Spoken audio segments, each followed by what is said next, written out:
Chandu The Magician.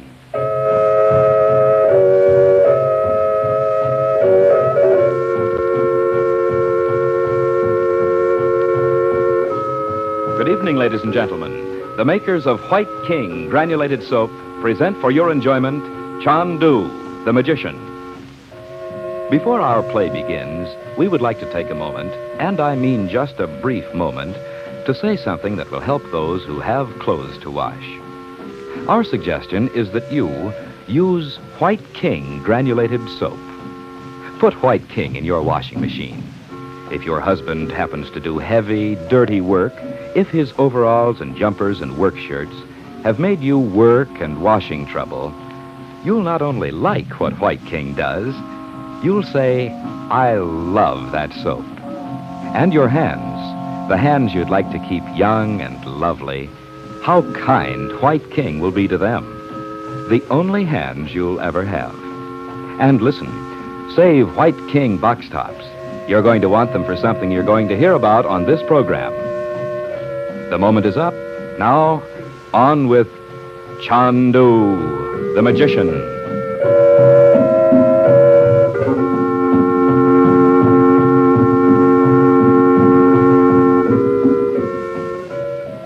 In Alexandria, Egypt, Frank Chandler, known in the Far East as Chandu, his sister Dorothy Reagent, and her 2 children have escaped from an Arab who had locked them in an upper room of his shop.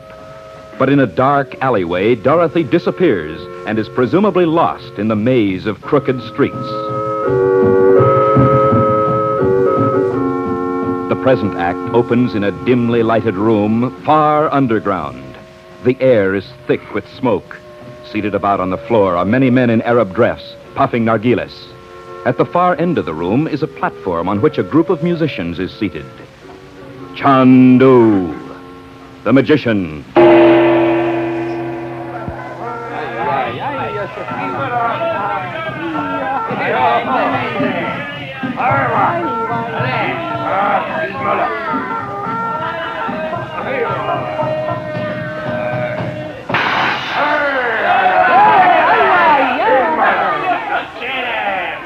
For Pete's sake, what is this place, Uncle Frank? How'd we get here anyway? Bob, remember you promised to ask no questions. Okay.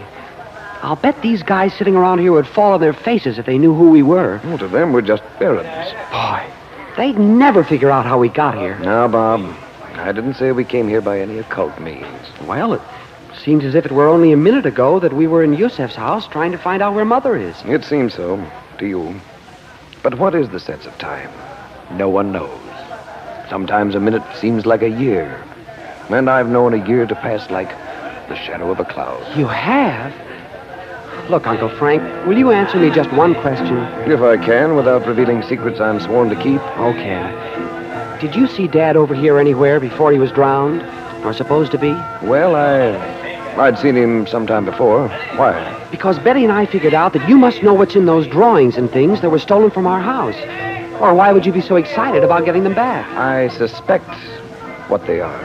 I don't know. Well, can't you tell me what you think? I won't tell anybody. I'm sorry I can't, Bob. Someday you'll understand it all, I hope. If I fail, but I can't fail. Just doesn't bear thinking of. Once we find your mother, I can get on with it. Well, I don't see what makes you think Mom's down here. I don't see any women. I think she is, and I have good reason to think so. You can't ask about her, can you? Say, do you understand what those guys are saying? Not yet. But there is one possible way, though. A way to what? To understand them. None of them seem to have the least suspicion we're not exactly what we seem.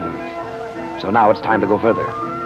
If I succeed, you'll understand them, too, as though they spoke in English. I want you to understand them so you'll know just what to do, just in case. Just say the word and I'll do it, whatever it is. Then listen. Be absolutely still. Listen for the psychic summons. That weird sound we heard when... Yes. Pay no attention to what I say, but fix your mind on the sound. If I'm successful, you'll understand the man just coming out on that platform there. Do you see? Yes, I think so. I'll do my best.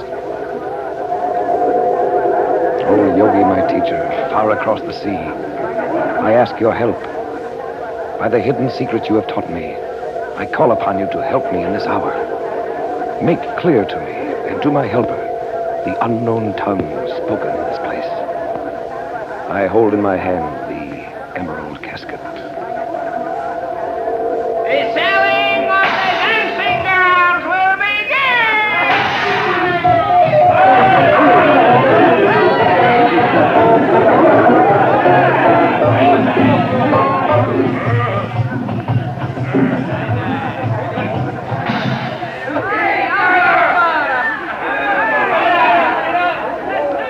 Mom, did you understand what he said? Yes, I did.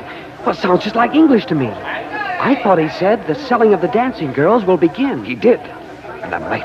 The power is mine. Brother! Well, now what? I bring before you Natasha, with skin like silk and eyes like strawberry. Her voice is the voice of the nesting bird.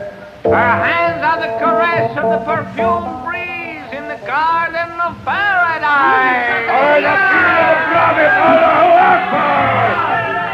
Is he really selling that girl? Not exactly. It amounts to the same thing. What do you mean? Well, there's always the market for dancing girls, for cafes and so on, all over the Near East. A man like that gathers them up, promises them they'll make a fortune, and then, well, it amounts to selling them. Oh, but she's just a kid. Look at her. She looks scared to death. Now, Bob, I know how you feel. But it's the way things are done, and we can't change it. We've got to get your mother out of here. Make even a little disturbance, and these fellows will be on us like hornets. Okay. Only what if... Kissed her. Whose will she be, this maiden? Beautiful as the dawn. She dances like pomegranate blossoms in the sun.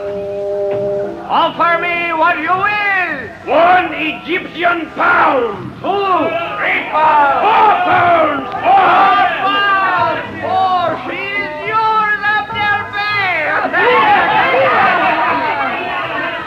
She doesn't look any older than Betty. Are you really going to let him have her, that fat old guy? I tell you, we can't help it, Bob. This goes on all the time. And we've got to find your mother. Here for you, my masters, is another. Older, this one, but see, she is white as the dove's wing. See her golden hair. Now see her tiny feet, and her eyes are blue as the garment of Isis. See her. How much will you give? Hey, that's Mother. Mother, here we are. Oh, now you've got it, Bob. This way, up to the platform. Out of my way. Empty loose goods. Here we are, Dot. Dot. Oh, Bobby. Here, hold on to me. Oh, how will we ever get out of this place? Through here. Up the stairs beyond the archway. It's not far to the street. Come on, Dot. Oh, boy, where's Bob? Right behind you. Gee, I couldn't let that fat old droop have her. Have who? That girl, Natasha. I grabbed her away from him. Oh, come on, Natasha. There comes Abdel, or whatever his name is, and brother, is he mad.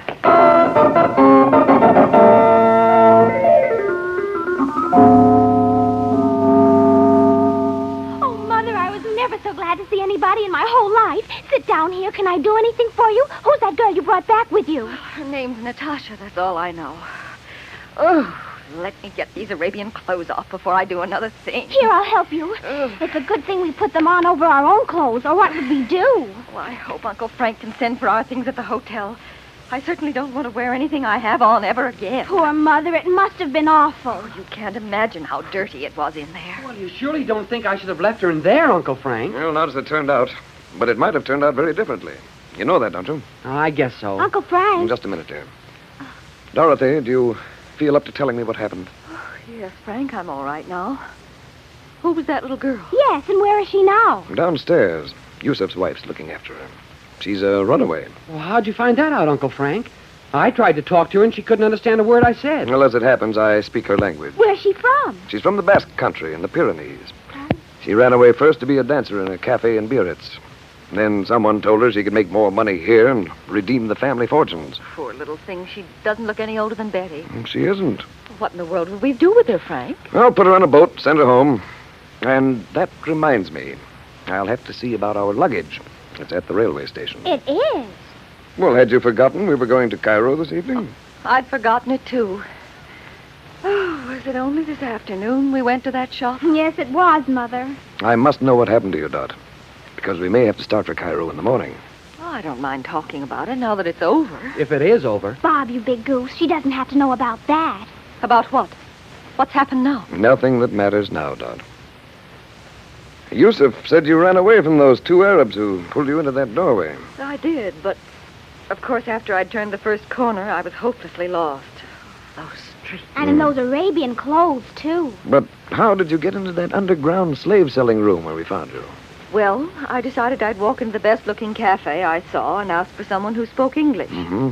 And that's what I did. Oh, that's using the old bean. A huge Arab came up to me at once. Did he understand you, Mom? Yes, he seemed to. But suddenly he said something to another man sitting there on a rug, and that one asked my name.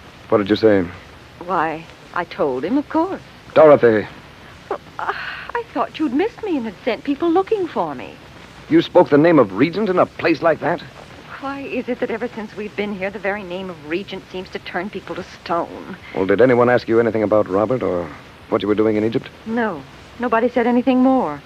The man took me through a doorway and down a long flight of stairs into a room filled with girls, all sitting on the floor. Was that Natasha there? Yes. The man muttered something that sounded like a curse, and he did say Regent then. Then he growled something at the girls and went away. Frank, where are you going? Downstairs to speak to Yusuf for a minute. He must be back by this time. Don't be afraid, Mom. Yusuf's got men all around the house. No, I don't blame you, Mother. Every time Uncle Frank turns his back, something awful seems to happen. I'm sorry. Oh, it's all right, dear. I'm just tired. Thank goodness Uncle Frank and Bob got to that place in time. Yes. Now, if I could only get a shower and some clean clothes. Frank, what is it now? You've had a bad time of it, Dorothy, but it's happened for the best, after all. As if it were meant to be. Why? What do you mean? If we hadn't been delayed by all this, we'd have taken the train to Cairo. Yusuf just came back from the station. What of it, Uncle Frank? Just this. Someone set fire to the train half an hour out of Alexandria. It burned to ashes, and 40 people were killed.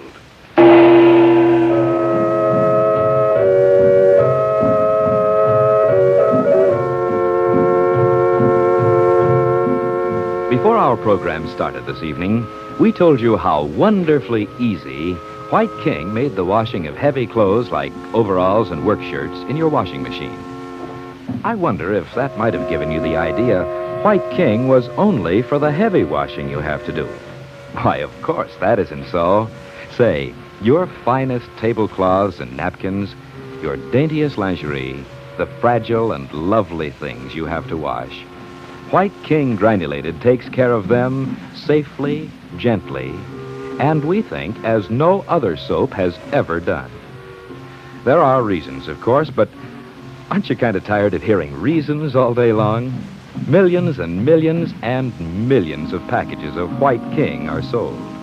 Each means that some lady has found this soap the one that helps her most. Listen, we say you'll like it. No, we'll say more than that. You'll love White King. Until tomorrow night, when perhaps you have tried White King. Good night.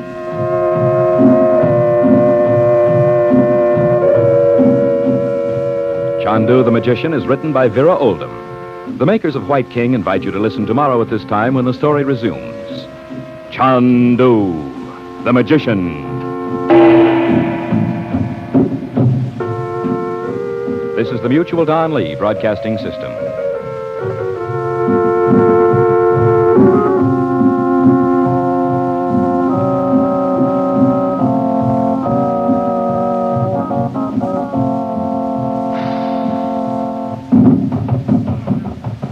Visit our website at oldtimeradiopage.com for more shows on CD and cassette. If you see something on the website you'd like to hear, email us at podcast@oldtimeradiopage.com and let us know. We'll see if we can get it on for you. See you next time for more Old Time Radio. Chandu the Magician.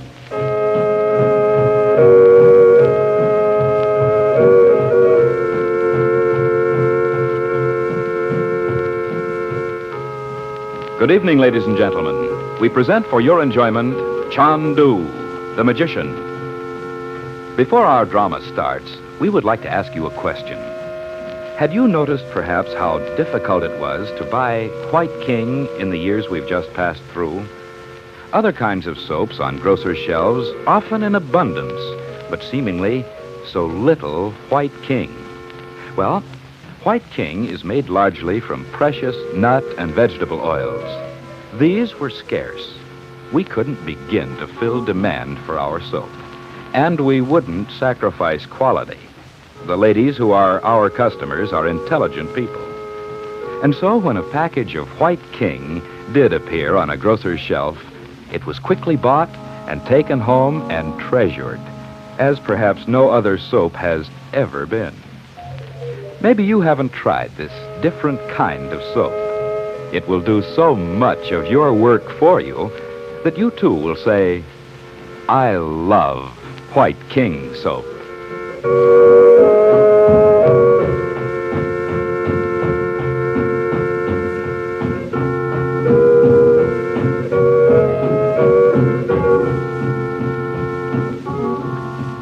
In the home of an Arab friend in Alexandria, Frank Chandler has learned of a fire which destroyed the Alexandria to Cairo train. Only the delay caused by the search for Chandler's sister, Dorothy Reagent, lost in the native quarter, had prevented them from taking the doomed train.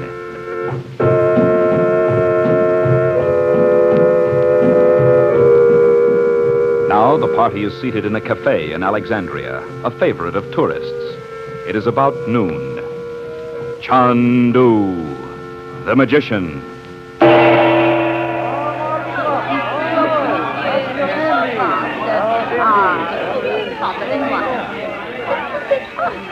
I thought you were in such a hurry to get to Cairo, Frank. We've been here almost an hour. I am in a hurry, Dot, but I'm waiting for someone.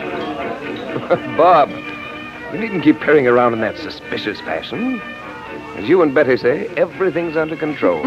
You know, ever since the other night when he got Natasha away from that Arab, he thinks he's Sir Galahad or somebody.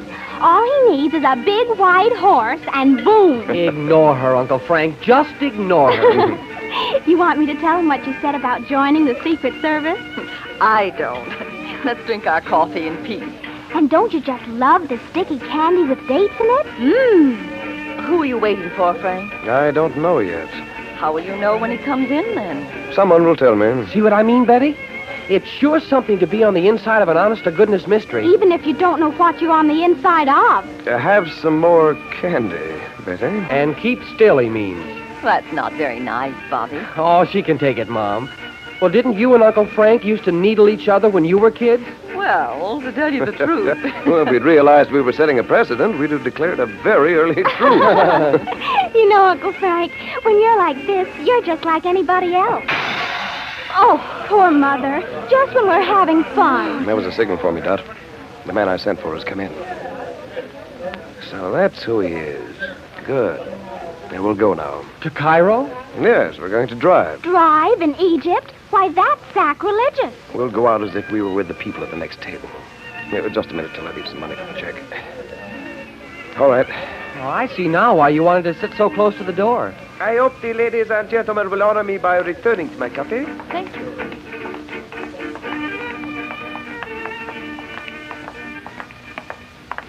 Now, there's the car. Get in. Hurry. You know, we didn't even say goodbye to Yusuf. We didn't expect you or your mother to, Betty. Why not? Because you're women. Take that, my girl. Oh. Say, Uncle Frank, you didn't see the man. Oh, yes, I did. He's driving the car. All that hoopla for a driver? Don't you think it's worth it? To get one we know we can trust?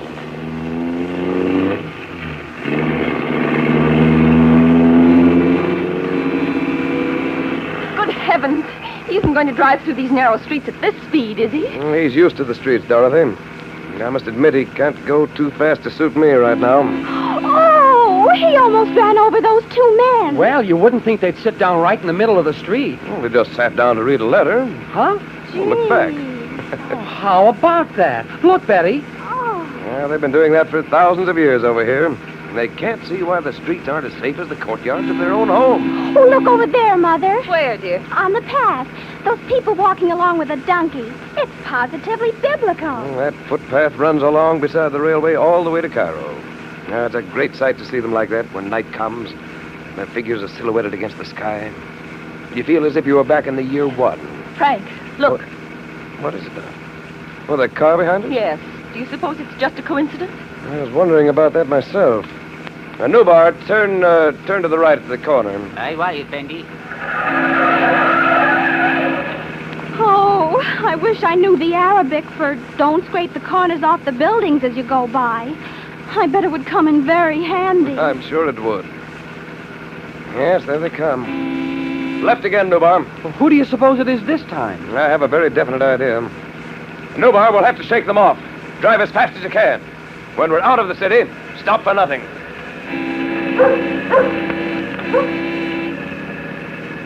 They're right in our tail. Give them the works, Nubar. Oh, look at those chickens running. Mother, were you ever so excited? Faster, Nubar. Faster. If the tire should blow out, we'd all be killed. Well, we can't stop now. Nubar, turn right ahead there and then to the left. You know the little square? Aye, why, I know it. Here we go. Now.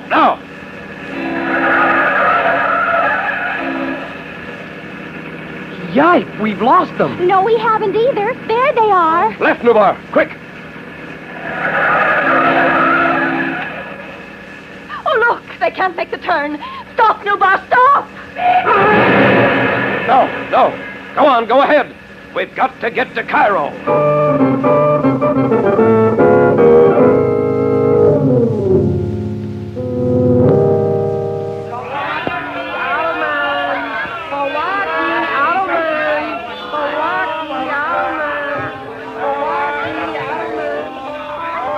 So this is Cairo. Huh. Looks just like the bazaar in Alexandria, if you want my opinion. Well, would you rather just sit there in the hotel while Uncle Frank went to see the princess? No, I guess not. But why do women always have to start out buying things? You don't know how to have fun, does he, Mother? Mother, Yes, dear? Oh, I'm sorry, I didn't hear you. are you all right? Nubar's right over there watching us like a hawk. I know. I was just thinking. Maybe your father is somewhere right here in Cairo. Maybe today the princess will tell Uncle Frank where he is. Wouldn't that be marvelous? And yet, I can't see how he could be alive. 9 years and no word from him. Well, what can we lose by hoping Dad's alive? That can't hurt anything. The worst thing of all would be if he really is, and we can't find him. Oh, why be such a drip? Look, Mom, buy her that piece of bright red silk. That'll give her a lift. Oh, it's ridiculous to stand here in the middle of the bazaar talking about all this. Nobody pays any attention to us. They don't seem to care whether we buy anything or not. I can't believe that. I wonder why that little group of men is gathering over there.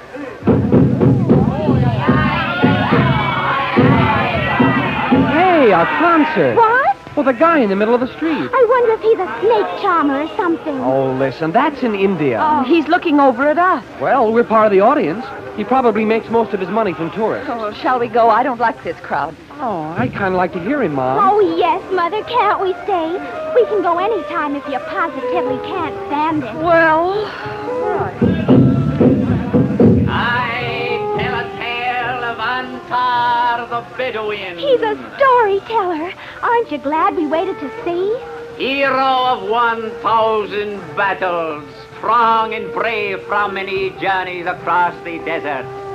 Beloved by 10,000 beautiful maidens, from Gibraltar to the Great Pyramid of Cheops.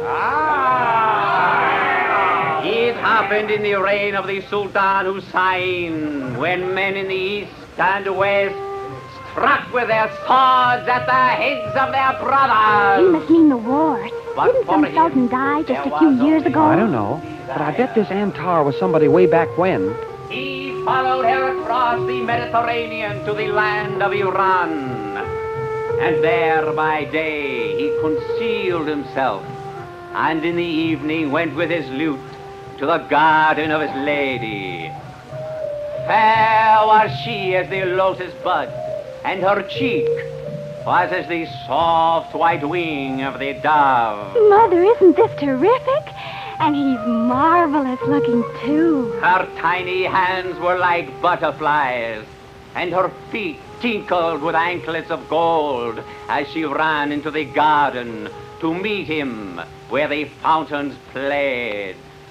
black were her eyes as the midnight skies, and her lips were scented with jasmine. Now you must know that in all the world none had a voice like that of Aunt Tara for sweetness, and love had made it even more tender. This is the song he sang in the garden of Persia under the moon. Thou art fair, my sweet delight. Thou art lovely as the dawn, hands like lilies in the moonlight, eyes like stars when day is gone, silken hair like raven's wings, lips like precious crimson wine, always am I in thy spell of living but to make thee mine.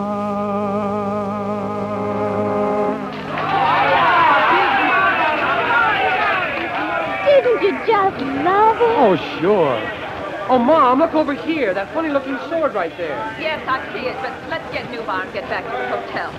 Listen to me, beautiful one. Oh, you were wonderful. I am a prince. I wander over the earth seeking. I know you must be more than just a storyteller. You would like to see me again? Why, yes, of course I would. Do you know my uncle? I will come to you when I can. Betty, come on, dear. We must... Oh, Bob. Call a policeman. Oh, if Frank were only here. What's the matter, Mom? Quick, what is it? Yes, darling, tell us. Well, that storyteller, where did he go? Oh, I don't know. He was here just a second ago. Why? He had on a ring that belonged to your father.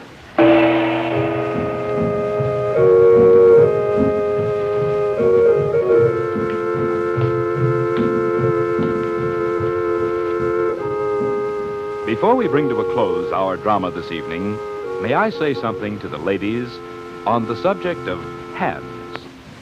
There is an extra special quality in White King soap that is extra specially kind to hands. And I'll tell you what it is. If you use the kind of soap that needs hot water to make it work, your hands are likely to be rough and red, no matter what kind of soap it is, or what claims are made for it, or what it contains.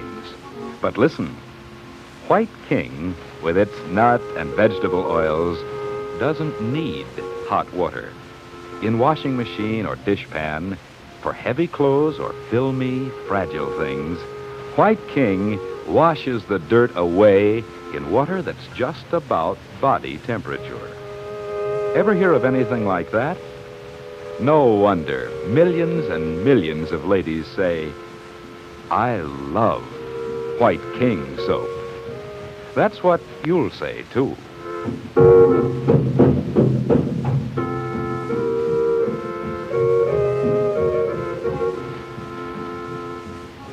Chandu the Magician is produced and directed by Cyril Armbruster. The makers of White King invite you to listen tomorrow at this time when the story resumes. Chandu the Magician. This is the Mutual Don Lee Broadcasting System.